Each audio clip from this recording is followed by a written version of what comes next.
Before we begin the video, if you haven't yet, come on down and join my Discord server. Link is down in the description.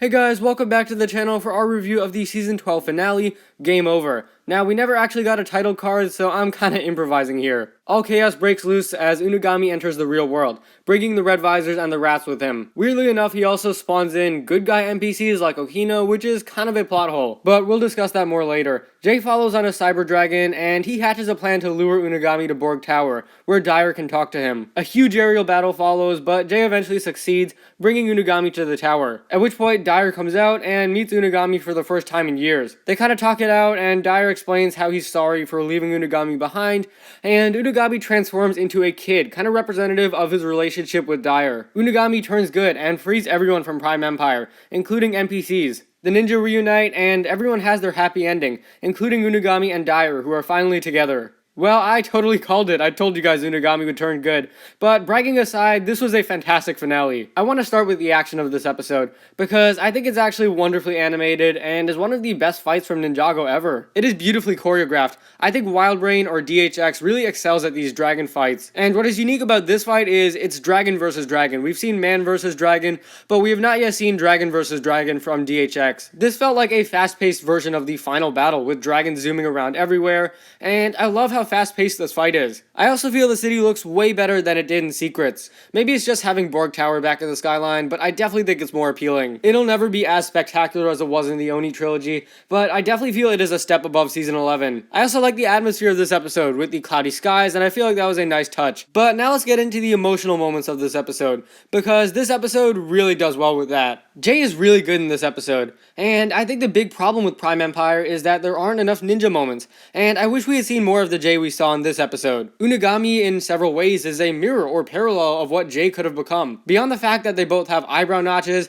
both were abandoned, as Jay says, by their parents or maker. The difference though was that Jay was adopted by loving parents, while Unagami on the other hand was left alone and became bitter. This is a really interesting connection, and one that I feel should have been explored in this season way more. But that being said, what we see in this episode was amazing. I love that Jay references that he too was abandoned, and he doesn't really know why. That was just an amazing touch to this scene that really made it better. And then when Dyer actually meets Unagami, this is easily my favorite scene of the season, and probably my favorite scene of New Ninjago. The soundtrack just elevates this scene to another level, and I know I've been praising it a lot, and it's true, it is seriously underrated and deserves a lot more attention. Then we have the voice acting. Dyer's voice acting is actually really good, and I already talked about how I love Unagami's voice acting yesterday. You could really feel the emotion in Dyer's voice. It's a genuinely powerful scene. It doesn't feel forced or cheesy. The script also rocks here. Braggy is a master at these emotional scenes. He excelled at this in March of the Oni, and he does here as well. And as for Unagami being a kid, my initial reaction was, wait, what? That is weird. Looking back at it though, it's a brilliant move. It is really symbolic, as I said, of his relationship with Dyer. This scene definitely makes Unagami better. He isn't a real villain. He's just angry, lost, confused. He doesn't know what to do. Is Unagami underdeveloped? Absolutely. But I think quality over quantity applies here.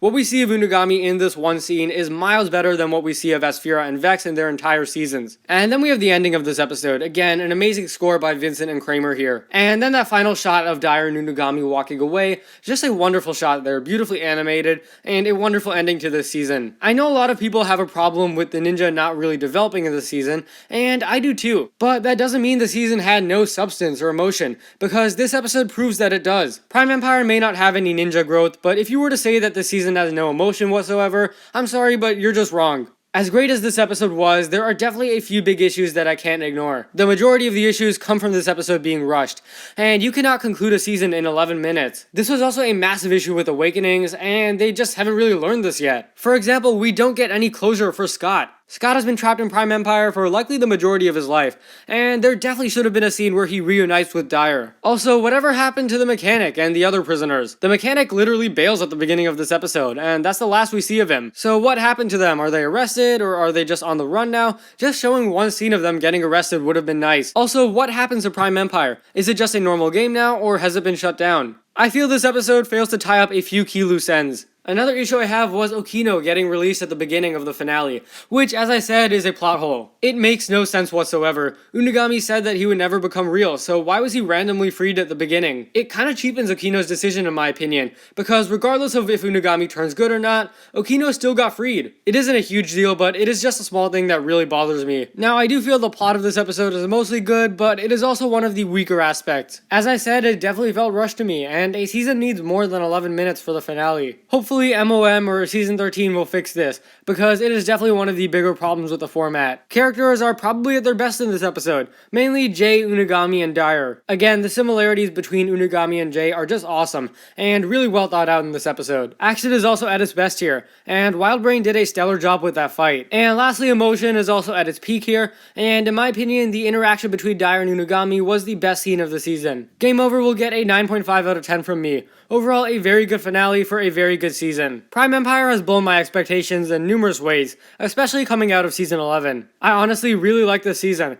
and I'll be talking about it more in what will likely be my next video, my full thoughts on Prime Empire. So stay tuned for that to come on likely Thursday or Friday. But yeah, that also brings an end to our episode reviews, so I hope you like these. Anyways, thanks for watching. If you guys enjoyed, be sure to leave a like, subscribe, share with anyone and everyone you know, share your thoughts on the Season 12 finale down below, and I'll see you next time.